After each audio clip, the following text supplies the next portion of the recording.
People have asked me, how you doing? The answer is not so good.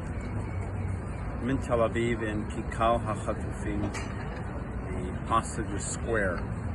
Once upon a time, this was just a very beautiful square for Tel Aviv Museum of Art. Today, it's a place of tragedy. I'm standing right near this garden. It's an empty garden. Empty of all these beautiful faces that should be playing amongst these trees. Instead of being this beautiful garden here in Tel Aviv, they are not in Kikar HaChatufim, but they are Chatufim, prisoners, in a hellhole in Gaza. Just 2 hours from here, in Tel Aviv, 2 hours away in Gaza, there's a war going on as I'm speaking. Personally, I haven't spoken to my son Ilan in a week. I don't know where he is, but I know what he's trying to do, he and his boys, trying to bring home these 240 people. And they're trying to rid the world of this pollution, of these contemporary Nazis called Hamas. It horrifies me as somebody who lives most of the time in Los Angeles to see the reactions in the diaspora, in Los Angeles, in New York. I'm outraged and sickened by the reactions of the woke progressives and of the universities and of the United Nations and of supposed intellectuals in the garbage dumps of America called Harvard, Yale, and all the Ivy League garbage. I'm sickened by it. It's a badge of shame to be part of those universities. It's not a badge of honor anymore. The first time I came to this table a few weeks ago, it was 203 seats. It's now much, much longer. This table here, this empty Shabbat table, this table that's void of people that are supposed to be home here, and instead they are in hellholes and tunnels. Little babies, pregnant women, children, Holocaust survivors.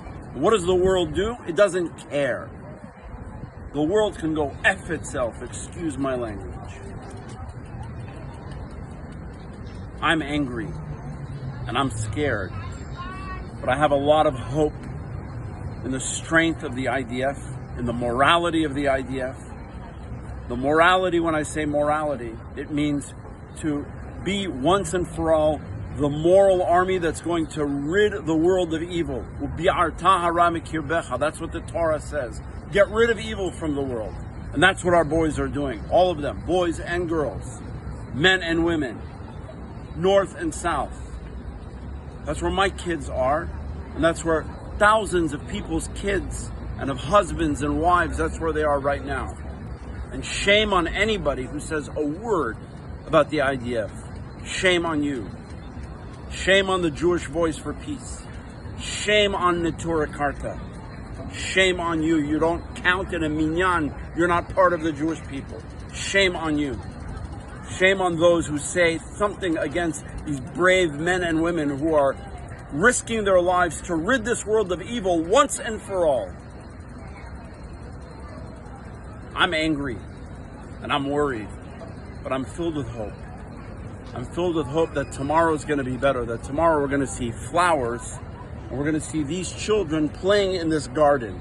We're going to see this Shabbat table filled with people, rejoicing, opening these bottles of wine, cutting the challah, singing the Shabbat Zmirot, not empty the way it is now. Our hearts are empty, but they're also filled with love for our chayalim, for our civilians, and for the 200, almost 50 innocent civilians that have been taken hostage into Auschwitz of today, called Gaza. Stand up, America, Americans, wherever you are in the diaspora. Let your voices be heard loud. Don't be ashamed to be Jewish. Don't be ashamed.